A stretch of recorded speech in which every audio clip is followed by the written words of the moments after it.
Telugu digital media network లో political కేటగిరీలో number 1 కేవలం 72 గంటల్లో 1,50,00,000 వ్యూస్ పైగా పాపులర్ టీవీ నెట్వర్క్. అన్న మీ పేరు? కిబ్లా హుసేన్. అన్న 2 నెలల్లో ఏపీలో ఎలక్షన్ జరుగుతున్నాయి కదా, 2024లో సీఎంగా గెలిస్తే ఆంధ్రప్రదేశ్ బాగుపడుతుంది అనుకుంటున్నాను. జగన్ అయితే బాగుంటుంది. ఎందుకు? ప్రజల అభిప్రాయం జగన్ అంటేనే బాగుంటుంది. ఎందుకంటే ఈ పథకాలు నాడు నేడు ఎడ్యుకేషన్ పరంగా కానీ ప్రతి విషయంలో కానీ జగన్ ప్రజలకి ఏది ఉపయోగం ఉన్నాయి ఆ పాదయాత్రలో అన్నీ విని అదే పథకాలు 100కి 95-99% పూర్తి చేసినారు. ఇలాంటి నాయకులు అసలు మేము చూడలేము. ఇంతకుముందు పరిపాలించినారు, పథకాలు చెప్పినారు, కానీ అది చెయ్యలేదు. మన ఇది వైఎస్ఆర్ పథకం వచ్చేసి చెప్పిన మాట చేస్తున్నారు. మీరు ఎడ్యుకేషన్ పరంగా, ఎడ్యుకేషన్ అంటే ఒక ఇంటి భవిష్యత్తు, అది పిల్లోడు చదివినాడంటే అతని భవిష్యత్తు, అలాంటివి ఒక ఇది చేస్తున్నారు. కాబట్టి జగన్ అన్నకే ఓటేస్తారు. అమ్మఒడి కానీ ఏమి రైతు భరోసా కానీ ప్రతి ఒక్కటి కూడా లబ్ధి పొందుతున్నారు. ఇంకొకటి డైరెక్ట్ పథకాలు మన గుమ్మం దాటికి వస్తున్నాయి. అది నేను కూడా ఒక లబ్ధి పొందినవాడినే. అలాంటి మంచి పథకాలు ఉన్నాయని ఖచ్చితంగా జగన్కే ప్రజలు ఓటేస్తారు. ఆయనే మళ్ళీ సీఎం చూస్తారు. ఎమ్మెల్యేలు వచ్చేసి మనకి ఎమ్మెల్యేలు ఎమ్మెల్యే ఇంటికి ఇంతకుముందు ప్రభుత్వాల్లో పోతుంటిమి. ఇప్పుడు అలా లేదు పరిస్థితి. ఎమ్మెల్యే సొంత వాళ్ళ ఇంటికి వచ్చి గడప గడప ప్రోగ్రాలు పెట్టి ప్రతి ఇంటికి ఎమ్మెల్యే పోతున్నారు. పోయి వాళ్ళ విషయాలు అడుగుతున్నారు, పథకాలు వస్తున్నాయని అడుగుతున్నారు. ఇది చాలా అసలు అరుదైన విషయం. ఇది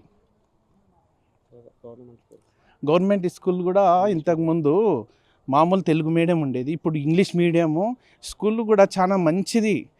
టేబుల్లో బోర్డులు కూడా మామూలు బోర్డులు ఉండే, ఇప్పుడు డిజిటల్ బోర్డు టెక్నాలజీ కొద్దీ ఆ విధంగా చేస్తున్నారు.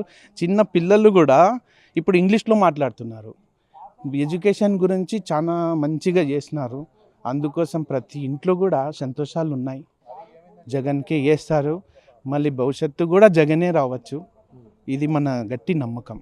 అంటే ఇప్పటికే ఎమ్మెల్యేల స్థానాల్లో మారుస్తున్నారు, కొత్త వాళ్ళకి ఇస్తున్నారు. అందుకే వైసీపీ పార్టీ గెలిచే అవకాశాలు లేవంటున్నారు. మరి దాన్ని ఎలా చూస్తారు? జగన్ అన్న వచ్చేసి జగన్ గారు ఇది మారుస్తున్నామన్నారు కదా, చాలా మంచి, ఇది చాలా మంచిగా చేస్తున్నారు. ఎందుకంటే ఒక ఎమ్మెల్యేతో ఏదో మనస్పర్ధాలు అది ఇది ఉంటాయి, కొత్త వ్యక్తిని పోతే ప్రతి ఒక్కరు కలిసిపోతారు. ఆ విధంగా ఇప్పుడు మన టౌన్ ఎమ్మిగనూరుదే చెప్దాము.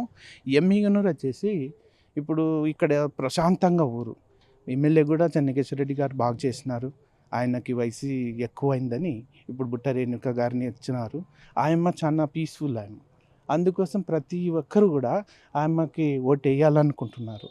ఎందుకంటే ఆయమ్మ వచ్చేసి అభివృద్ధి కోసం ఆలోచిస్తుంది. ఇంతకుముందు ఎంపీగా చేసినారు, ఫోన్ ఇస్తే టక్కని మాట్లాడే వ్యక్తి ఆయమ్మ. అందుకోసం ఆమెకి మంచి ఇది ఉంది, ఎమ్మెల్యేగా గెలుస్తారు, మంచి మెజార్టీతో ఎమ్మిగనూరు ప్రజలు చేస్తారు. మరి జగన్మోహన్ రెడ్డి ఇప్పటికే అన్ని పథకాలు మంచిగా అందిస్తున్నారు అంటున్నారు. మరి ఎన్ని సంవత్సరాల పాటు ఆయన అధికారంలో ఉంటే బాగుంటుంది అనుకుంటున్నారు?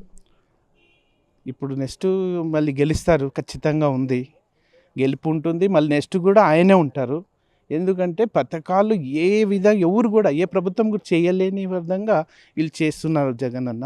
అందుకోసము వీళ్ళు కంటిన్యూగా ఉండొచ్చని నా అభిప్రాయం.